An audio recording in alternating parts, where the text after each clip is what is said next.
오늘 아침 뉴스 연구소. 오늘 아침 뉴스의 맥을 짚어드리는 시간 뉴스 연구소. 오늘도 두 분의 연구위원 함께합니다. CBS 김광일 기자, 김준우 변호사, 어서 오십시오. 안녕하세요. 예, 오늘 첫 뉴스 뭔가요? 대통령에게 듣는다. 윤석열 대통령 취임 100일 기자회견 오전 10시부터. 네, 10시부터 40분까지, 10시 40분까지 합니다. 취임 100일 대통령에게 듣는다라고 써진 걸개가 연단 뒤편에 이제 이미 걸려 있고요. 네. 청와대 출입 기자들이 여기 들어가고 한 40분 정도 하게 되는데 대통령이 그중에서 모두 발언을 한 15분을 한대요. 그러면 이제 질의응답은 실질적으로 한 20분 정도, 많아야 20분 정도, 한 15분에서 20분 정도 될 거고. 그러면 40분 되면 딱 끝나는 거예요? 네, 그러기로 약속이 그러니까 돼 있습니다. 질문의 숫자를 정하는 게 아니라 시간을 정하는 방식이군요. 네, 그리고 만약에 앞에 윤석열 대통령이 모두 발언을 길게 하면 질의응답 시간은 더 줄어들 수밖에 없게 되고, 그래서 한 질문 한 10개 정도 오가고 끝날 것 같습니다. 예. 주목되는 건 이제 지지율 떨어진 거 어떻게 극복할 거냐 이런 대목인데, 네. 인적 쇄신 같은 경우는 알려진 것처럼 뭐 크게 하지 않고 소폭에 그치는 기류거든요. 네. 그리고 여기에 추가로 하나 굳이 본다면 교육부랑 보건복지부 장관이 지금 공석이잖아요. 혹시 그렇죠. 여기 깜짝 발표가 나오지 않을까 하는 뭐 예상도 하나가 있습니다. 이준석 대표 관련 질문 당연히 나오게 될 거고요. 네. 또 하나 오늘 주목할 뉴스가 이준석 전 대표가 이제 법원에 신청한 비대위 효력정지 가처분 소송. 네. 요 신문이 오늘 오후 3시에 신문기일이 잡혀 있습니다.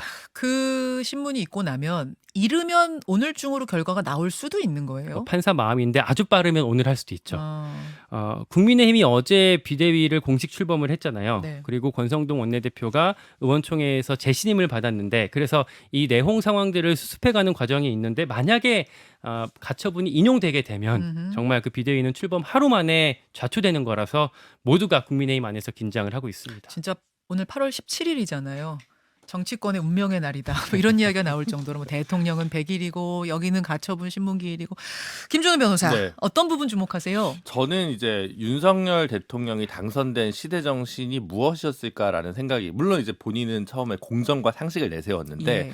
좀 넓게 보면 이재명 후보와 윤석열 후보가 호출된 거였거든요. 그럼 여의도의 오래된 전사들이었던 이낙연 총리와 홍준표 대표를 제끼고, 그럼 그거는 변화라는 키워드였다고 생각합니다. 저는 이제 넓게 보면 YSDJ는 안정, 오히려 노무현 MB가 변화, 박근혜 문재인이 안정이었다고 생각하거든요. 그래서 이제 다시 좀 변화, 사이다 같은 어떤 지도자를 원하는 여론이 있었던 것 같은데, 문제는 준비 안 된 어퍼컷을 날리다가 턱을 내줘서 지금 1라운드에서 한번 다운을 된 게 아닌가, 솔직히. 그러니까 100일의 지지율을 보고 지금 비유적으로 말씀을 하신 거예요. 그러니까 뭐 KO 팬은 아니죠. 이제 어쨌든 정권은 유지되는 거니까. 하지만 좀 준비 안 된, 예를 들면 학령 인구 개편 문제라든가 뭐 인사 문제라든가 기본적인 안정과 기본기의 근거에서 좀 이렇게 큰 기술을 걸어야 되는데, 이게 뭐 기본이 안 돼 있는 상황에서 하다 보니까 그 뭐 초심으로 돌아가는 게 중요한 게 아니라 좀 기본을 다지는 국정 운영의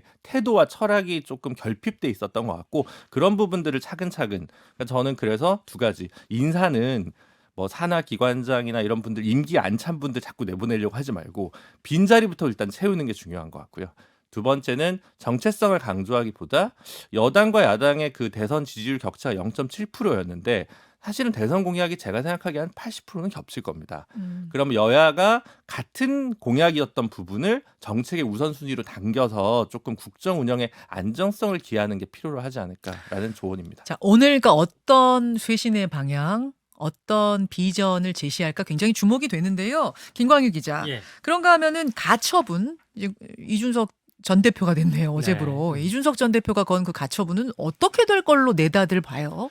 뭐 많이 갈려요. 뭐 될 거다 안 될 거다 하는데, 개인적으로 저는 좀 기각 가능성에 조금 더 주목을 하고 있거든요. 뭐 물론 지금 제일 얘기가 많이 나왔던 게 절차적 하자가 있지 않냐 하는 부분인데, 그 하자들은 많이 치유가 됐어요. 국민의힘에서 뭐 상임 정국이 열고 정국이 열고 이 과정에서 뭐 대형 로펌까지 끌어다 쓰면서 이것들을 준비했기 때문에 많이 물론 이제 ARS로 일결을 했다라는 부분은 정당법 위반 소지가 있어서 이게 뭐 서면으로도 하지 못하게 돼 있는데 ARS로 했다는 것도 문제가 있지만, 그럼에도 불구하고 이 정도 절차적 위반을 갖고 정말 집권 여당이 수렁으로 블랙홀로 빠져들 수밖에 없는 그런 결정을 판사 사법부가 할 수 있을까에 대한 의문이 개인적으로 있고, 이런 의문을 갖고 있는 사람들이 많은 것 같습니다.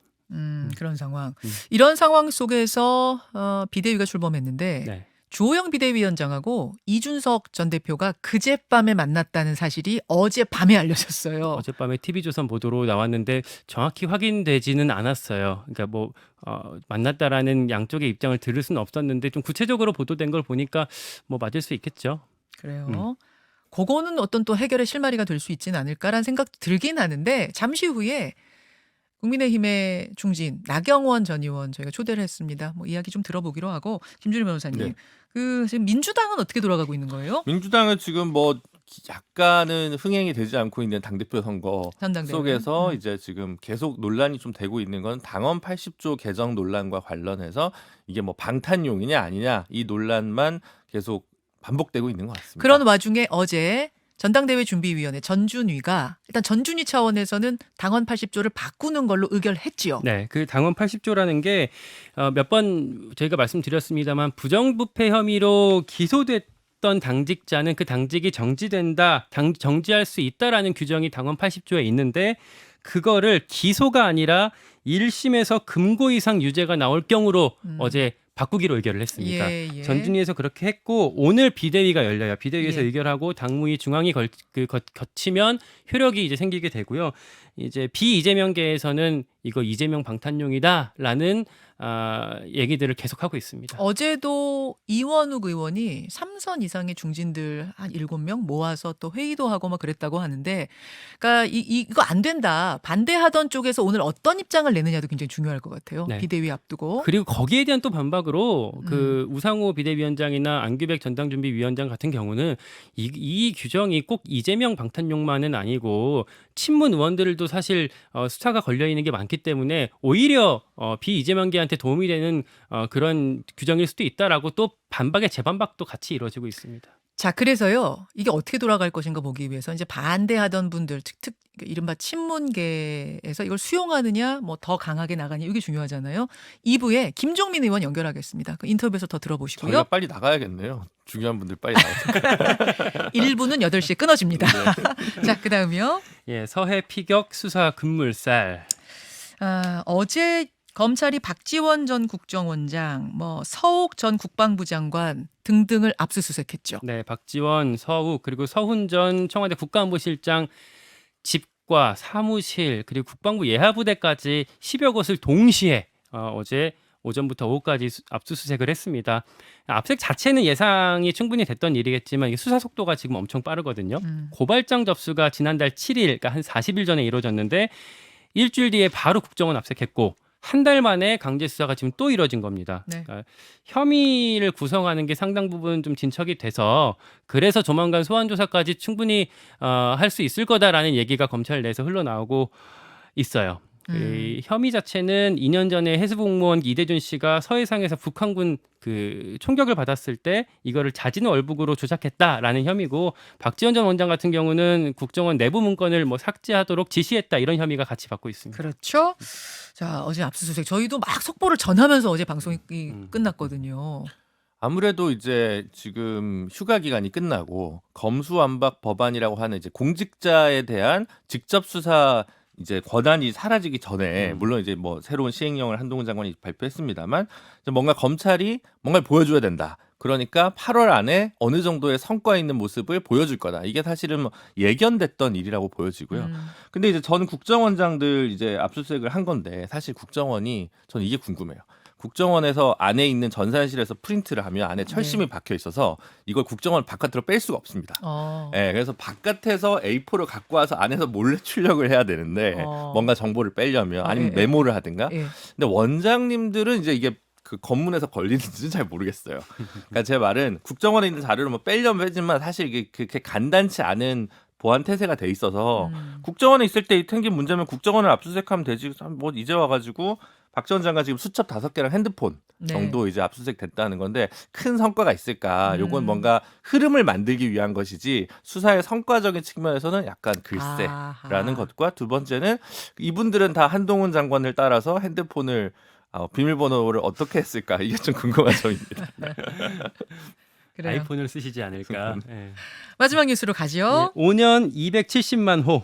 윤석열 정부 첫 주택 공급 대책이 어제 발표가 됐습니다. 네, 5년 동안 270만 호를 공급하겠다라는 게 골자고요. 인허가 기준입니다. 네. 근데 공급 규모를 인허가 기준으로 따졌을 때 역대급이에요. 그러니까 특히 수요가 많은 서울 지역에 물량을 더 많이 배정했다라는 게 특징이고요. 그러니까 저기 외곽에 신도시를 다시 만듭니다가 아니라 그러니까 사람들이 살고 싶어하는 도심에다 짓겠다고 했는데 그게 270만 호라니까 네. 이게 상당히 그러니까 전체 270만 호고 전국에. 서울에 50만 호입니다. 50만 호. 그렇죠. 근데 서울 그 도심에. 50만 호라는 게 서울이 지난 5년 동안 한 36만 호가 됐거든요. 네. 그거보다 지금 한 50%가 더 큰 거여서 그렇죠. 엄청 이렇게 수요가 몰리는 곳에 했다라고 좀 평가할 수가 있겠고. 그래서 어제 정책 발표가 굉장히 주목이 됐는데 조금만 구체적으로 가볼까요? 예.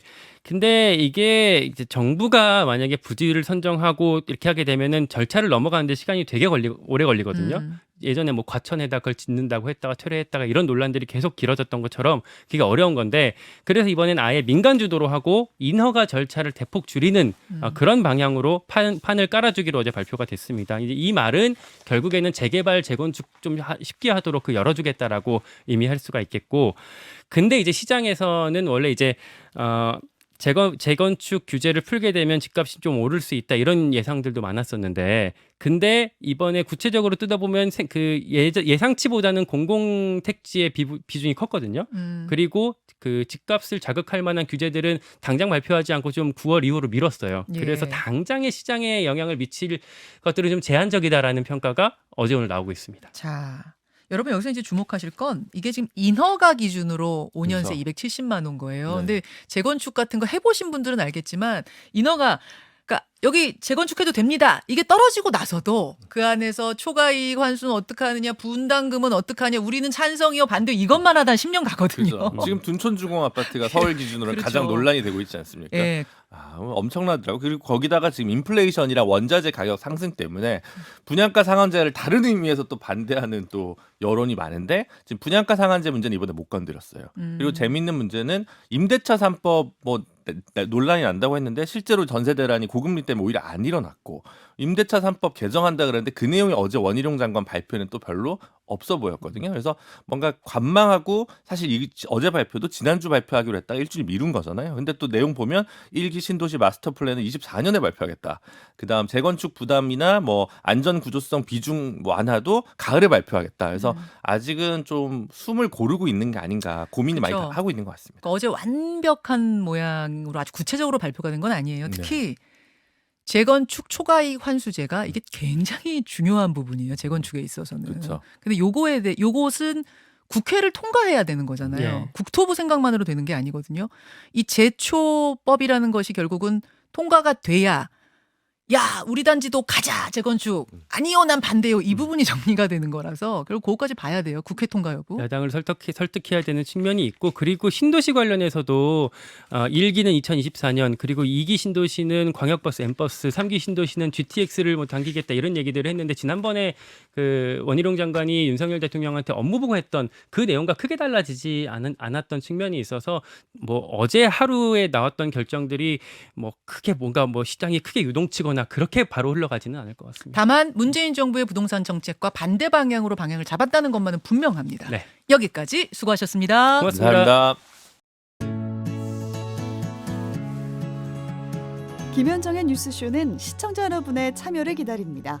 구독과 좋아요, 댓글 잊지 않으셨죠?